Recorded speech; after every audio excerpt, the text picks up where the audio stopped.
Salut, aujourd'hui je vais vous proposer une nouvelle vidéo d'analyse et de pronostic sur un nouveau match de la Coupe du Monde 2022. Je vais vous donner une fois encore un pari le plus safe possible pour mettre toutes les chances de notre côté. Je vous donne ça dans quelques secondes, mais juste avant, je ne peux pas m'empêcher de vous partager cette méthode qui vient d'Angleterre et qui vous permet de gagner à tous les coups avec les paris sportifs. Ce n'est pas une blague, je l'ai moi-même testé et j'ai gagné plus de 3000 € avec. Simplement, si vous voulez en savoir plus, j'ai réalisé une vidéo complète sur le sujet. Pour la recevoir, rien de plus simple, il vous suffit de cliquer sur le lien La seule méthode gagnante à 100% que vous trouverez en description de cette vidéo. Voilà, j'en dis pas plus, je vous laisse découvrir ça tranquillement.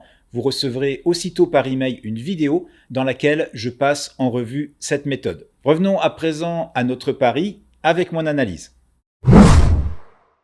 Alors mon pronostic sera évidemment sur la finale entre l'Argentine et la France. Si je fais un rapide bilan des deux équipes lors de cette Coupe du Monde, on peut tout de même dire que l'Argentine a eu un parcours plus dur que celui de la France. Je vous rappelle que ça avait commencé par cette défaite de buts à 1 contre l'Arabie Saoudite. On pensait que l'Argentine était très mal partie dans cette Coupe du Monde. Et puis finalement, elle a remonté la pente. Alors pas de manière facile, puisque contre le Mexique, même si la victoire a été de 2-0, eh bien le score est loin de refléter la physionomie du match, où les Mexicains ont fait mieux que se défendre, et le score aurait pu être très différent. L'Argentine s'est également fait une frayeur contre l'Australie et qui à tout moment pouvait revenir au score. Même chose contre les Pays-Bas avec une égalisation en toute fin de temps réglementaire qui a poussé les Argentins à la prolongation et au pénalty. Et le dernier match qui s'est plutôt bien passé pour l'Argentine, bien aidé par les Croates, tout d'abord par le gardien avec un pénalty un peu généreux selon moi, et puis après un concours de circonstances qui a fait que le deuxième but s'est enchaîné rapidement. Du côté français, on n'a pas vraiment eu de difficultés. La seule, évidemment, c'est la défaite contre la Tunisie. Mais peut-on vraiment prendre ça en compte puisque 9 joueurs avaient été changés pour ce match?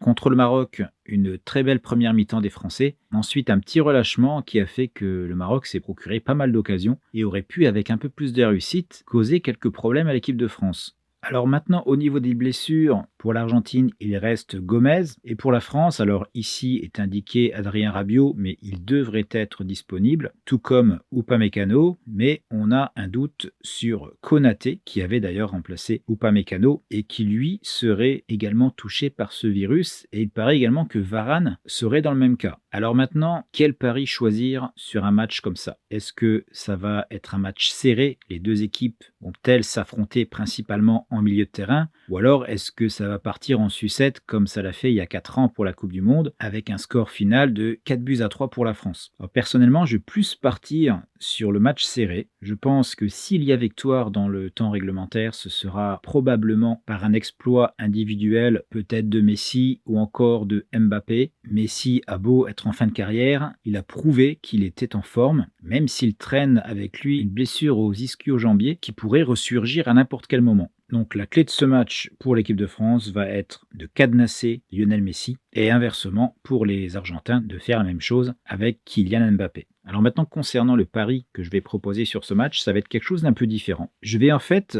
vous proposer un pari sur un score exact, mais avec plusieurs résultats possibles. Et pour ça, je vais utiliser quelque chose qu'on appelle le Dutching Calculator. Alors ne prenez pas peur, c'est très simple d'utilisation. Je vais tout simplement choisir 3 scores exacts que je vais réunir dans un même pari et le Dutching Calculator va tout simplement me donner quelle mise je dois placer sur chaque score afin de gagner la même chose si un de ces 3 scores est le score gagnant. Alors je vais partir du principe que le match va pencher du côté de la France. Je vais vous proposer les 3 scores exacts suivants, le 0-1, donc victoire de la France 1-0, le 1 but partout et le score de 2-1 pour la France. Alors pour remplir mon tableau, je regarde la cote du 0-1, elle est ici à 9. Je vais sur mon tableau de Dutching Calculator. Alors j'ai pris ce calculateur sur le site Odd Checker. Je vous ai mis le lien de ce site dans la description, juste en dessous du lien pour la méthode gagnante à 100% dont je vous parlais tout à l'heure. Alors je rentre déjà ma mise, admettons, voilà c'est en livres sterling, ben, imaginons que c'est en euros, c'est exactement pareil. Imaginons que ma mise sur ce pari est de 100 €. Je rentre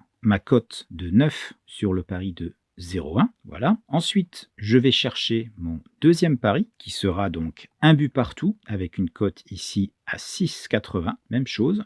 Je rentre 6,80 dans la deuxième ligne. Et là, vous voyez que les mises se sont ajustées. Je vais devoir miser 43 € sur la cote de 9 et 56 € sur la cote de 6,80. Mais je vais rentrer une cote. Et là, ça va être celle pour le 2-1 pour la France. Donc le 1-2 qui est à une cote de 13,50. Je la rentre dans mon calculateur.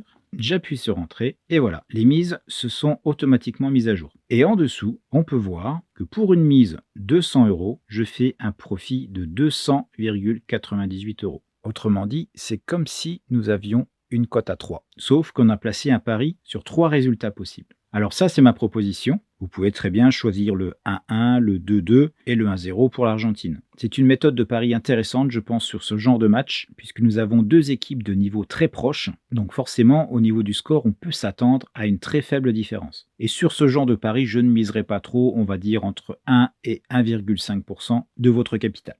La Coupe du Monde continue avec encore plus de pronostics et de vidéos YouTube dans quelques heures, donc restez à l'écoute. Et surtout, n'oubliez pas de checker la méthode dont je vous ai parlé en début de vidéo. Vous avez une image juste en dessous qui va vous permettre de découvrir en exclusivité la seule méthode qui permet de gagner à tous les coups. Pour moi, c'est tout pour aujourd'hui. Je vous dis à très vite. Ciao, ciao.